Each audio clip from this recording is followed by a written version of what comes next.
राकेश रंजन जी। जी नमस्कार।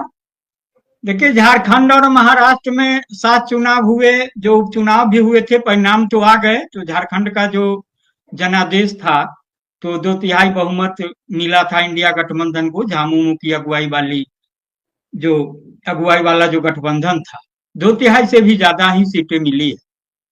तो मुख्यमंत्री पद की शपथ ले ली है हेमंत सोरेन ने दूसरी बार 14वें मुख्यमंत्री के रूप में। लेकिन जो झारखंड और महाराष्ट्र का जो संदेश है, जो खास तौर से राजनीति के लिए, उसमें जो दिख रहा है कि चाहे जितना दे दो, राजनीति सुधारने वाली नहीं है। अब देखिए कि झारखंड में कैबिनेट नहीं बन पा रही है, महाराष्ट्र में मुख्यमंत्री की नियुक्ति नहीं हो पा रही है। तो लग रहा है कि आखिर चाहिए क्या, राजनीति चाहती क्या है। भाई, एक तरफ हम आपको पूर्ण बहुमत भी दे रहे हैं, महाराष्ट्र में भी वैसी स्थिति नहीं है कि कहीं बहुत जोड़ तोड़ की कोई संख्या बल का मामला है। अब मुख्यमंत्री के लिए आप लड़ रहे हैं, क्या कर रहे हैं, तमाम बातें हैं, तो इनसे जनता का लेना देना नहीं है, तमाम बातें हो गई। खैर, यहाँ जो मसला है मंत्रिमंडल के विस्तार का, तो उसमें थोड़ी बहुत जीत है, और जो जीत आ रही है वो थोड़ा कांग्रेस का दबाव है, उसको लेकर के जिनको बनवाना चाहते हैं। फिर कुछ संख्या का भी मामला बन रहा है, जो फार्मूला तय हो रहा है, 4-1 का फार्मूला हो या 5-1 का फार्मूला हो, तो अभी लगता है कि बहुत जल्द निपट जाएगा। लेकिन जिस तरीके से उम्मीदों के साथ वापसी हुई है, जनता ने उम्मीदें रखी हेमंत सोरेन सरकार से, तो जो बातें हुई है, तो एक रिकॉर्ड भी बना है, दूसरी बार सरकार बनने का भी रिकॉर्ड बना है, हेमंत सोरेन के चौथी बार मुख्यमंत्री बनने का शपथ हुआ है, मैंने एक रिकॉर्ड बना है। और इस तरीके से तो जो वादे थे, तमाम वादे हैं, तो सरकार कह भी रही है, और पहले दिन से जो कामकाज का तरीका है उसमें यह दिख रहा है।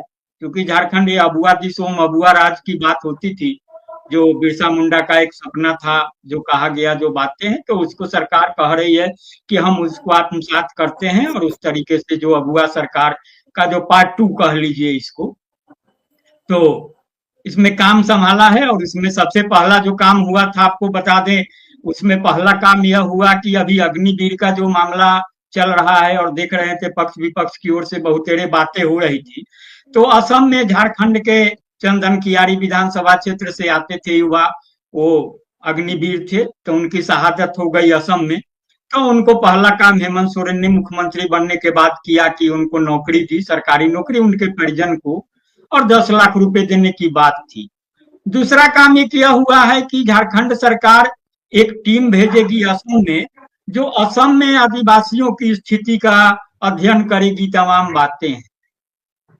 एक मैया सम्मान योजना की बातें थी, तो कही जा रही है कि दिसंबर से आने लगेगा खाते में, 14-15 से देने की बात है। उस पर भले विपक्ष कह रहा है कहां से बजट आएगा, कहां से संसाधन होगा, तो ये देखना सरकार का काम है। लेकिन सरकार कह रही है कि देंगे, तो तमाम बातें हैं। तो अभी तो नहीं लग रहा है कि उस पर जो कोई दिक्कत होने वाली है तुरंत कुछ। अब आगे चलकर क्या होना है, नहीं होना है।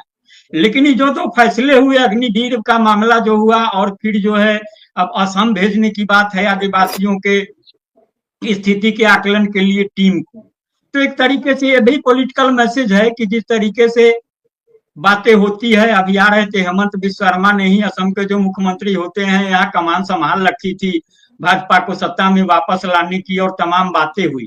वो भले असफल रहे, चले गए, लौट गए, लेकिन इस दौरान भी जो बातें उठी, जो घुसपैठियों का मामला उठा रहे थे, बांग्लादेशी घुसपैठियों का, या फिर जब वो कह रहे थे कि भाजपा ही आदिवासियों की असल हित ऐसी है, तो उस समय उनको यह भी याद दिला रहा था कि भैया, जो झारखंड के आदिवासी हैं, जो मूलवासी, जो वहां असम में ही रह गए जाकर के, उनके साथ आपने क्या क्या किया है, असम में क्या क्या हुआ है, तमाम बातें हैं, जो नकारात्मक बातें गई थी।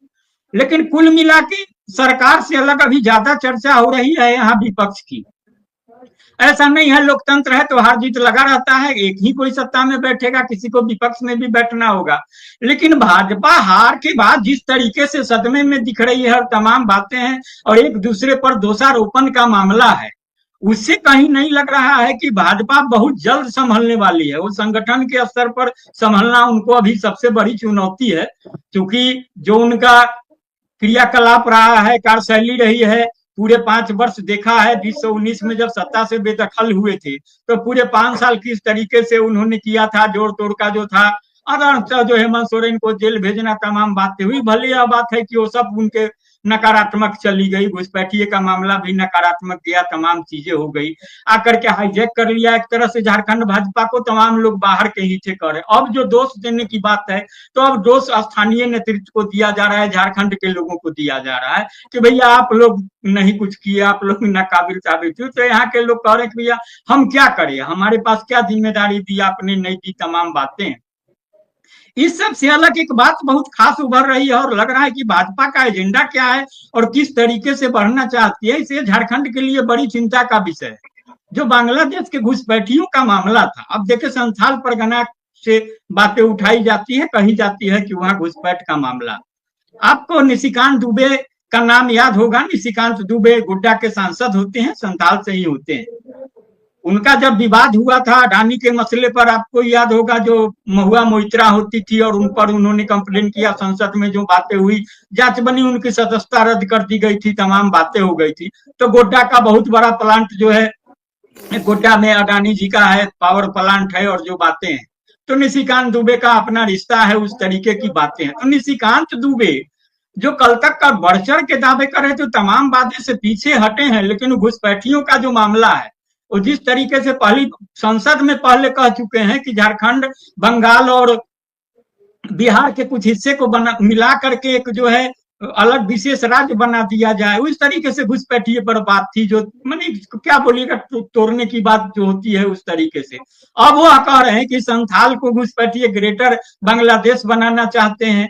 अब यहाँ जो 32 का खतियान है, बहुत गंभीर व्यापक मुद्दा रहा है, और यह भी एक आधार है झारखंड में हेमंत सोरेन की वापसी का तमाम।